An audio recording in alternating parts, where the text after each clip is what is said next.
Bom dia, nós estamos aqui para apresentar o desfecho do caso clínico da Dona Maria da Conceição, que faz parte do nosso curso sobre manejo clínico de pacientes com chikungunya.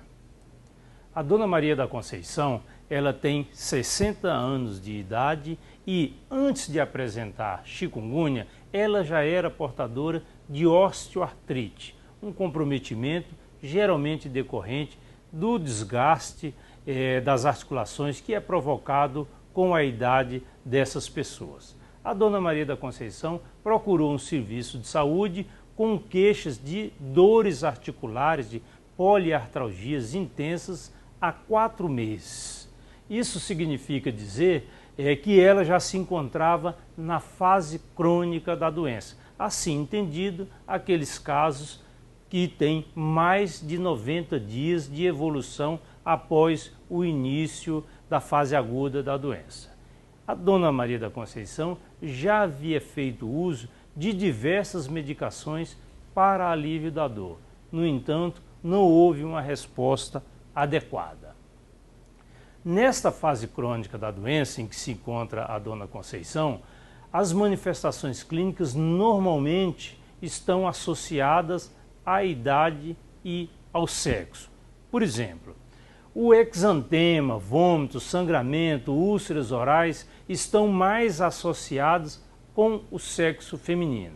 Por outro lado, a intensidade das dores articulares, o inchaço, o edema, a duração da febre está associado com a idade.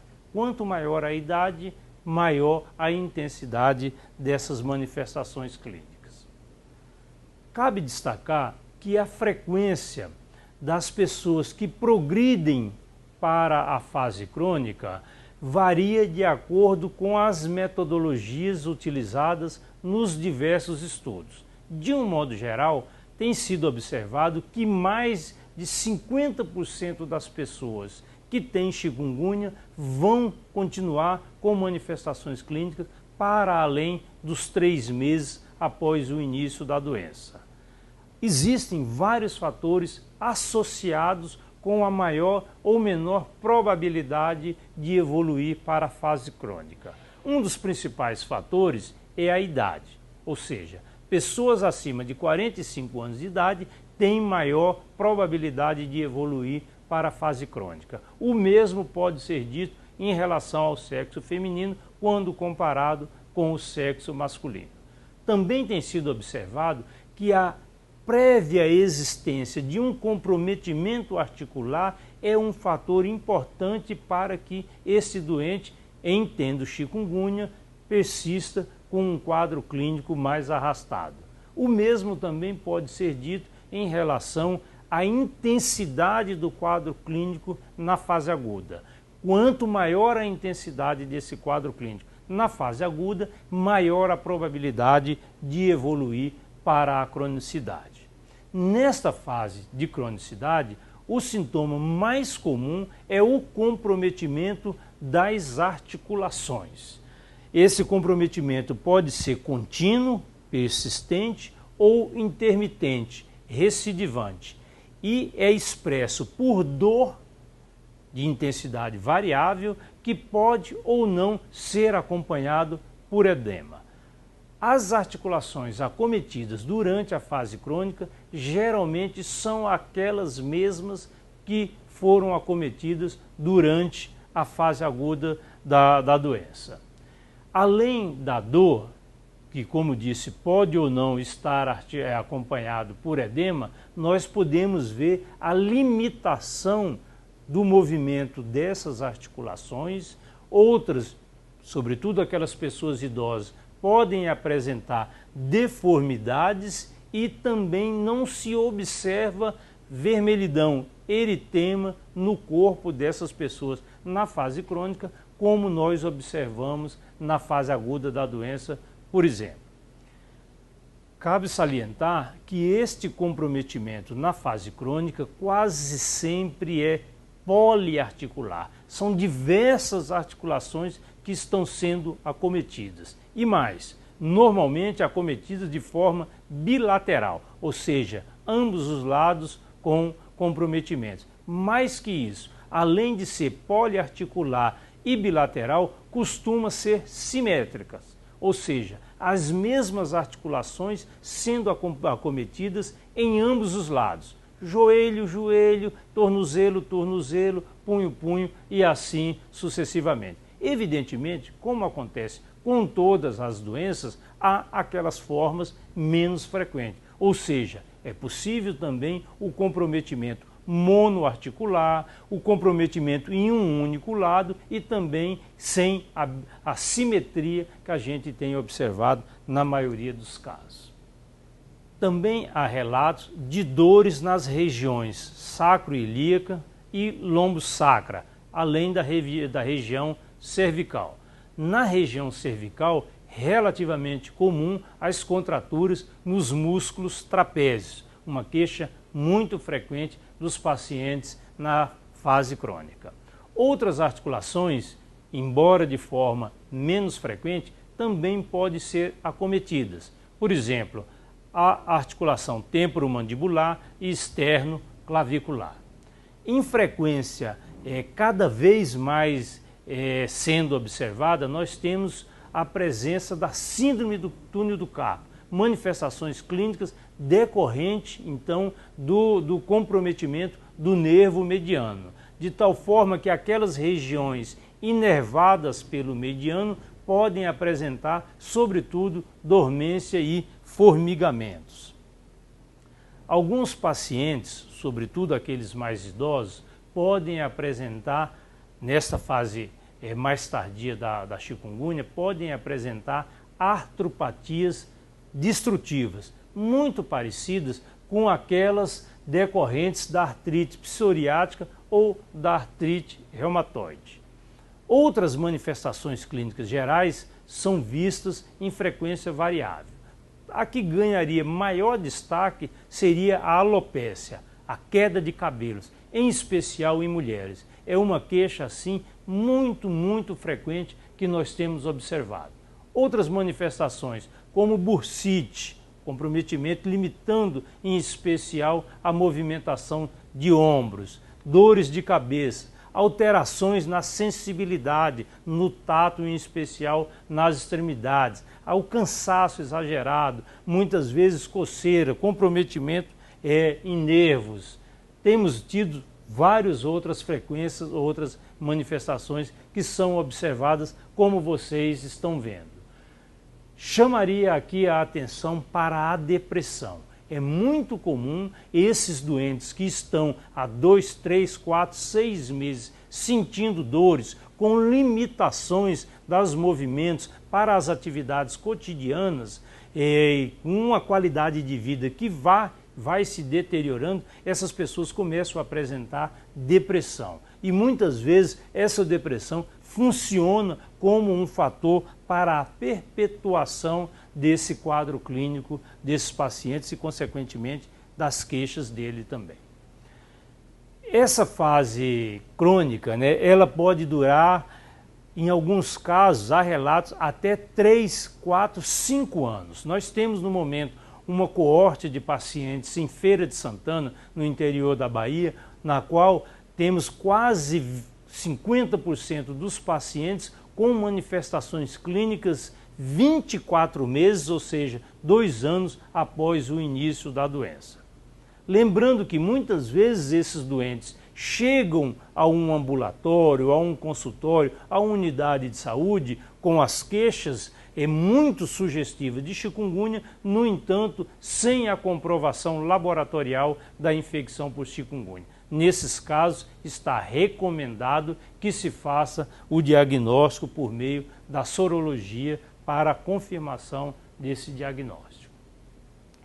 Na avaliação desses pacientes, dentre várias recomendações, como no caso da dona Conceição, é importante que se avalie a intensidade da dor por meio da escala visual analógica, que é uma escala autorreferida. O paciente diz, numa escala que vai de 0, ausência de dor, até 10, a dor mais sentida, de maior intensidade, o doente se coloca. Mas é importante que, para além da autorreferência do paciente, o profissional também faça a avaliação, o exame clínico, para ter uma informação mais precisa.